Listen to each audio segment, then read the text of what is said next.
இது அப்படி என்ன ஆச்சுன்னா நான் வந்து தனித்தனியா பிரிச்சுக்கலாம்னு சொன்னேன். வினோத் என்னதான் இதெல்லாம் தனியா பிரிச்சுக்கான்னு சொல்லி நீ சொன்னியா, நான் சொன்னா, சாண்ட்ரா சொன்னால இல்ல சபரி சொன்னா, யாராவது சொன்னமா? அப்படி நீங்க வினோத் என்னதான் எல்லாத்தையும் தனித்தனியா பிரிக்க சொன்னாரு, நீ சொன்னியா? நான் சொன்னேனா? சாண்ட்ரா சொன்னால, இங்க இருந்து சபரி சொன்னானா? அப்படி உங்களை யாருமே சொல்லல. ஒரு கான்வர்சேஷனா தான் பேசணும். சின்ன பிரச்சனை தான்டா. வந்து நீங்க தனியா சரி ஓகே நான் சொல்லிட்டு விட்டுறோம். அவ்வளோதான் மச்சான். சரி நான் சொல்லிக்கிறேன். பெரிய பிரச்சனை பாரு, இது சின்ன பிரச்சனை, அதெல்லாம் ஃபோக்கஸ் பண்ணாத. பெரிய பிரச்சனை உங்களுக்கு யாருக்குமே புரிய மாட்டேங்குது. சரிடா ஓகேடா விடுடா, இது பெரிய பிரச்சனை எங்களா.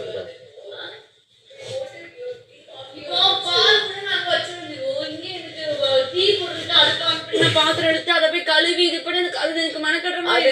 ஆக்சுவலி இது எப்படி ஆரம்பிச்சது நான் சொல்றேன் சரியா. பால் நிறைய இருக்கு அப்படிங்கிறப்ப ஆமா நான் பாரு நானும் என்ன சொன்னேன், ஆமா எனக்கு பால் தெரியும் சொல்றேன், எனக்கு வேணும்டா.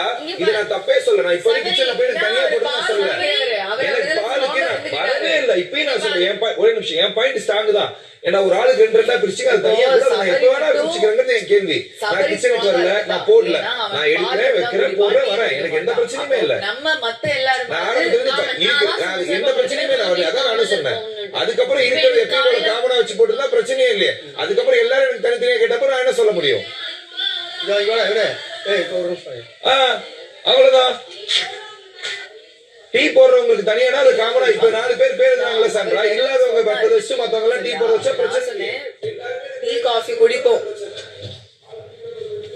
சின்ன பிரச்சனை அந்த யாரு வந்து தனியா பால் வச்சுட்டு குடிக்கலாம், யாரு காமனா கிச்சன் டீ கொடுத்து குடிக்கலாம் அப்படின்றது மாதிரி யார் சொன்னான்னு பிரச்சனை சால்வ் ஆயிடுச்சு.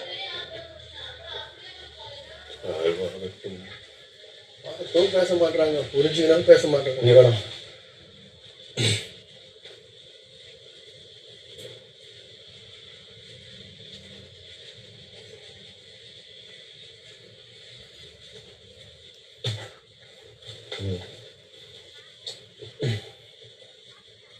ஏன்னா இப்போ சாண்ட்ராஜ் சொன்னாங்க பத்தியா, ஒரு டீம் வந்து கேட்டாங்க, அவங்க கமருதீன் பேர் தான் சொன்னாங்க பேசுனாங்கல்ல. அதெல்லாம் எதுக்கு தெரியுமா? அவங்க ஏதாவது பண்ணி டைட்டில் வின் பண்ணணும். புரியுதா? இங்க எல்லாரும் மெனக்கெட்டு நின்றுட்டு அவ்வளோ கஷ்டப்படுறாங்க. நீ வந்து தெரியாம ஒரு மிஸ்டேக் பண்ணிட்டு இறங்கினா தலையில் அடிச்சுக்கிட்டியா? அதுதான் வந்து அந்த இது டெடிகேஷன். சார் இப்படி பண்ணிட்டோமே எவ்வளோ நீ ஃபீல் பண்ணியிருக்க. புரியுதா? நீங்கள் வந்து உங்கள் ஃபேமிலிக்கு அவ்வளோ பண்ணணும்னு நினைக்கிறீங்க, வின் பண்ணணும்னு நினைக்கிறீங்க. ஓகே, உடனே எப்படி நீங்கள் இறங்குவீங்க? முடியலன்னு இறங்கிட்டீங்க, ஓகே பிரச்சனை இல்லை. ஆனால் அவங்கெல்லாம் வந்து தம் கட்டி நிற்கிறோம், நம்மளாம் தம் கட்டி நின்று